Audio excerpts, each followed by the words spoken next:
భాగవతంలో కృష్ణుడు స్వయంగా చెబుతాడు, నా గురించి ఎవడన్నా 10 మందిలో చెబితే నేను వాడి గురించి దేవలోకంలో చెబుతాను ఉద్ధవా. రెండో మాట చెబుతున్నా, నా పేరు మీద ఎవడన్నా 10 రూపాయలు దానం ఇస్తే కృష్ణార్పణమని నేను వాడికి 100 రూపాయలు ఇస్తాను, 10 రెట్లు ఇస్తానని చెప్పి. మూడో మాట, చివరి మాట, ఉద్ధవా జాగ్రత్తగా విను, నన్ను ఎవడన్నా మనస్సులో స్మరిస్తూ ఉంటే నాకు ఇంకో దారి లేదయ్యా, నేను వాడు ఉన్న చోటే ఉంటా అన్నాడు ఆయన. అంత గొప్ప అవకాశం ఇచ్చాడు. మనం సందుల్లో ఉన్నామా, గొంతుల్లో ఉన్నామా, ఉక్కబోస్తుందా, చలిస్తుందా అనవసరం అమ్మా. మనసులో గోవిందనామస్మరణ మానకుండా ఉంటే చాలు. అప్పుడు మన ఆరోగ్యాన్ని ఆయనే కాపాడుకుంటాడు. ఇంత సులభమైన ఉపాయాలు ఉన్నా ఏమీ చేయక్కల, మనసులో స్మరిస్తే చాలన్నాడు. దానికి కూడా బద్ధకమై కొంతమంది మహానుభావులు ఎలా ఉంటారంటే, ఆ స్మరించాలన్నా కూడా దేవుడు అనుగ్రహించాలి, బద్ధకం మేళం అంటారు వీళ్ళని.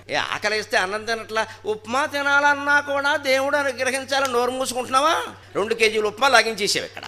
దైవస్మరణ చేయడానికి, పుస్తకం చదవడానికి అప్పుడు దేవుడు అనుగ్రహించి, ఎందుకంటే మనకి ఇష్టం లేదు.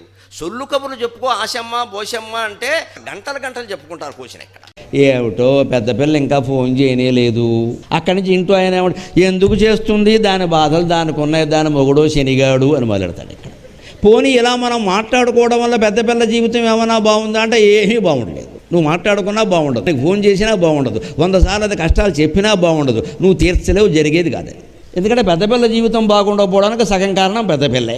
మన ఊరికి అనుకుని ఊరికే మనం కడుపు నొప్పి తెచ్చుకోవడం తప్పితే ఉపయోగం లేదండి. ఇది అంత సమస్య ఏదైనా ఉంటే మాట్లాడి చెప్పవలసింది చెప్పేయాలి, చేయవలసింది చేసేయాలి. మధ్యాహ్నం చర్చ ఏమిటి ఇక్కడ? జీవితం అంతా ఎక్కడ దెబ్బతింటుంది అంటే చర్చ చర్చ చర్చ, చర్య లేదు, చర్చ.